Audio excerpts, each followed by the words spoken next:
Morning, YouTubers. This is traditionally how you would blow up an outside dual wheel on a dual truck. You reach this tool here in. That's the reason it has that little 45-degree insert on it, and you engage the valve door, and that's it. Okay, this is what we had. We went the money, spent the money to buy a chrome rim, a real chrome wheel. It's not a hubcap. Now, there's nowhere that you can see to blow that tire up. None of those holes. Go around here, and there it is. There's no way from you're going to come through here and get to that. First of all, you can't even see it. But anyway, that's what we were dealing with. Had to take the tire off in order to blow air in it. And you can see that they're junk, but I did want to inflate them just see if they hold air enough to use them for rollers. But all I had to do was put either a 45 or 30 degree bent one on this, or a longer one even would have worked. But that's what kind of workmanship we get these days. When I was a young guy, one of my first jobs was in a tire center, and I mean, that just wouldn't have been tolerated. The poor guy probably bought these new wheels, and this looks like a fairly new tire, other than the mud on it. But anyway, it's got probably better than half tread on it. That one's the same over there. They probably bought these wheels and had them put on, and that's the way they did them. So feel bad for that. So what we're at, well, the important part we're doing here today is, I'll just show you that, is we're verifying. I was fairly certain anyway. This is a 410 gear here. It had a tag on it, and I just run it around and count the numbers.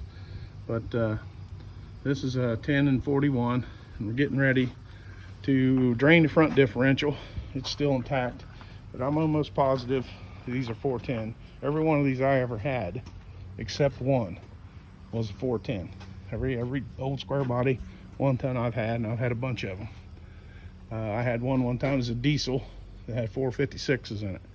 6.2 with a 456 gear, so you know top speed on that was only about 49 miles an hour. So anyway, I think that might be the remnants of a tag. Just fell off in my hand there. Normally the front ones has got a tag on them. This one does not, but it doesn't matter. I'm going to pull them off. I want to look at them anyway. Make sure they're 410 before we go any further. If I have to rip the gear out of the old rear end and swap gears, I will. But hopefully they're the same. I would bet money on it. But better to find out now than once you get the truck together and put it in four-wheel drive and tear something up. So I have my suspicions that old white Ford that I have, that the frames weld together on, has two different differentials in it. I had it locked in one day, and it didn't feel right. So anyway, I have my doubts about it. However, got a pretty day here, blue skies, and gonna take advantage of it.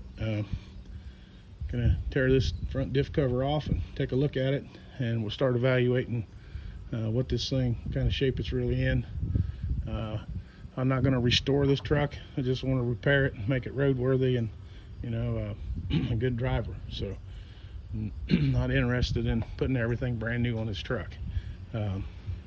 Maybe down the road, but right now it's not my agenda. Looks like front U-joints look tight in it on this side, and same thing on this side. That's a good thing. I think the front drive shaft's tight too. Yeah, all that's good and tight, so that's a plus. There's the frame after I got it plated. I showed that in another video, but that's the frame joint. And we will be cutting a hole up here in the floor pan whenever we replace this rust, and I'll reach up in there and weld that. I'll reach down in there and weld that. Here's the other side. So frame's good and solid, and cab mounts are completely gone. We got to cut them out and work on them. But it's easy when you got the bed off. It's easier to cut the back of that out, cut you a little pocket hole in there, and blow that nut out, and weld you make you a new plate with a nut on it. I've done it before, but it's much easier with the bed off. So anyway, that's where we're at. Can't tell if this pinion seal's been leaking or what's going on here. Might put a pinion seal in the front of it. See what's going on with it. Anyway, if the front diffs are a match, probably my next step will be rip this sway bar off of here. I don't want that on the four-wheel drive. And cut that brake proportioning deal out of there. It's a weight sensing valve is what it is. So I'll get that out of there. And then add some leaf springs to this, and we'll see where we land from there. This should be a pretty good old truck when it's all done. I like these. I like the way they ride and drive.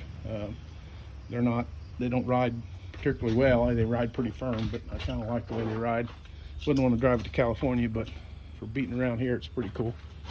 So might take these tires. These are not the size tires you come with.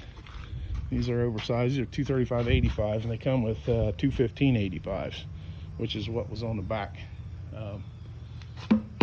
Anyway, I may be wrong on that, but I'm pretty certain. The lockout hubs on this truck does work. I've used them before. I've drove this truck around before I tore the frame apart. And we'll unlock them, just keep everything free.